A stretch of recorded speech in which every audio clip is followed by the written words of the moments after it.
Let me tell you a little bit about myself. My name is Horatio Nelson Rust. I was born in Amherst, Massachusetts in 1828. I died 78 years later in November of 1906 in my rancho in South Pasadena, surrounded with my collection of plants, fruit trees, and native artifacts. I am buried, as I said, across the street in what is still an unmarked grave. I'm most pleased, though, to leave my place of repose for these few hours to celebrate the centenary of this magnificent mausoleum and to talk about my lifelong friend, Owen Brown, and how he came to his final resting place in our local mountains, marked with a granite gravestone that's commemorated by this beautiful plaque down the hall. My father, Nelson Rust, was an abolitionist, and I was raised at his station on the Underground Railroad. We helped people escape from slave owners to the freedom that is the birthright of all human beings, regardless of ancestry. That's how Owen was raised too, and that's how we abolitionists lived our lives. My family grew close to other abolitionists active in New England, including William Lloyd Garrison, who published The Liberator, and former slaves Frederick Douglass, Sojourner Truth, and Harriet Tubman, whom I recall vividly describing the savagery of enslavement. No one made more of an impression on me, however, than John Brown. His third son, Owen, was 4 years my senior. He shared his father's passion for liberation, with violence if necessary, to realize the promise of universal human equality on which this nation is founded. On his deathbed, my father said to me, "Son, I had hoped to live to see the end of slavery, but I shall not. I hope you will, but I fear that you will see this country bathed in a bloody war." And so it was. In 1850, Congress enacted the so-called Fugitive Slave Act, unleashing scoundrel slave catchers on our states to prey on people who appeared to have African ancestry. That despicable law was followed by the Kansas-Nebraska Act in 1854, which allowed the newly forming state governments to authorize slavery. We abolitionists backed John Brown and others who were helping the free farmers in Kansas resist the slave owners' violent mercenaries. Our goal was to stop the spread of slavery, but we knew more would be required to abolish it. Leaving Kansas demonstrated the need for direct action against the slave owners and to bring it where they lived. As usual, John Brown was the most zealous and determined. In 1859, he and 24 other brave fighters raided the U.S. Armory at Harper's Ferry, Virginia. That's now West Virginia. I remember it well. He planned to trigger an insurrection throughout the South. Two of Brown's younger sons, Oliver and Watson, who were like brothers to me, died in the raid, and John Brown was captured. Before John Brown was hanged, he declared, quote, "If it is deemed necessary that I should forfeit my life for the furtherance of the ends of justice and mingle my blood further with the blood of my children and with the blood of millions in this slave country whose rights are disregarded by wicked, cruel, and unjust enactments, I submit, so let it be done." Those words moved abolitionists throughout the nation, fortifying the anti-slavery forces and making war against the slave owners inevitable. That is why we call John Brown the Liberator. During the war, having trained in medicine, I treated Union soldiers on the battlefield, starting with our bloody victory at Antietam. Many suffered the most horrific wounds. We saved some, but countless died after hours and even days in excruciating agony. I was responsible for bringing the sad news to their anxious families. For this service, I was bestowed the honorary rank of Major.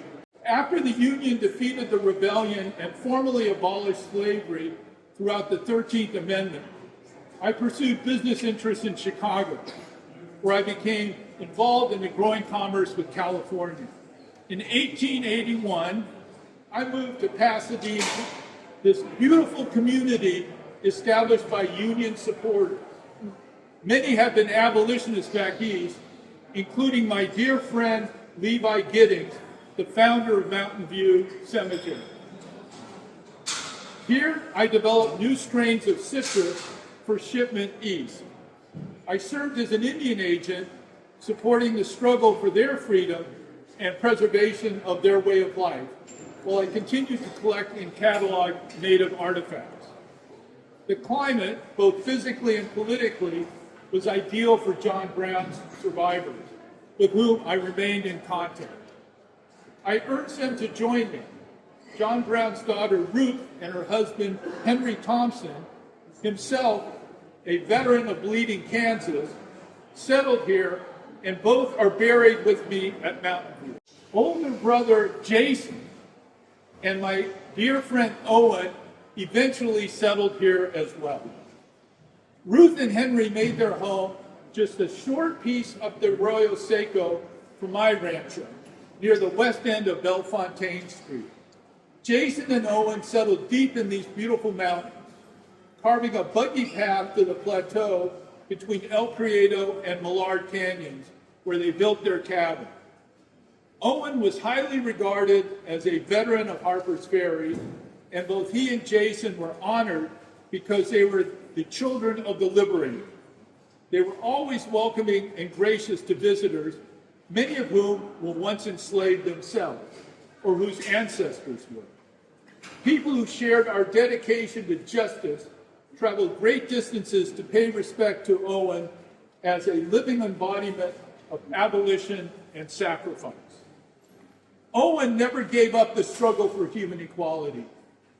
He supported the labor struggles back east, including the demand for the 8-hour day. In response to the despicable Chinese Exclusion Act of 1882, Owen and Jason hired Chinese workers in defiance of the bigotry then sweeping Los Angeles. In fact, we took a picture of the Brown Boys, that's what everybody called them, the Brown Boys, sitting proudly on their mules outside their mountain cabin with a Chinese hired hand standing nearby. Around the first of the year, 1889, Owen walked to Ruth and Henry's home in the rain after a temperance meeting in Pasadena. He got pneumonia and died within days. His terrible news devastated friends and family. Owen was only 64. Owen had a huge funeral at the new Methodist Tabernacle on the corner of Colorado Boulevard and Marengo. 2,000 people from all backgrounds and ancestry attended. We trekked behind a band 8 miles to the knoll near the Brown Boys cabin that we named Little Round Top after the pivotal action on the second day of the Battle of Gettysburg. Owen was interred on the summit with a simple wood marker.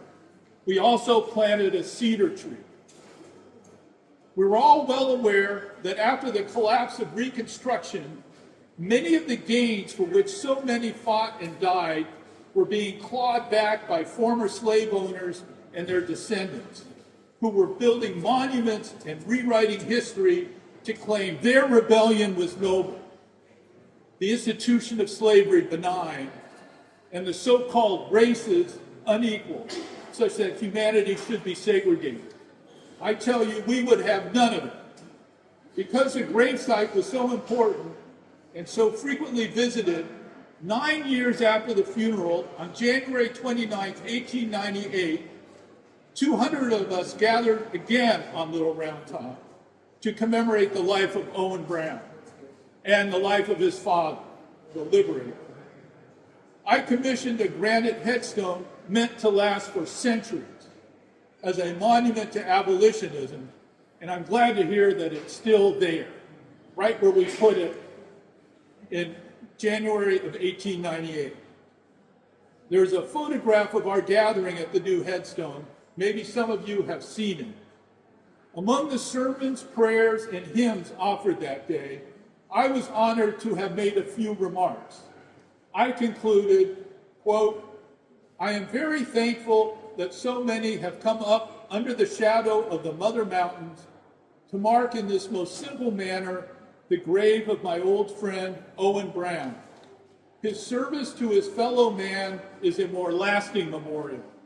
He gave the best years of his life with his father, John Brown, the Liberator, to uphold the cause of human freedom. I remain thankful to all of you today. I am your humble servant, Major Horatio Nelson Rusk.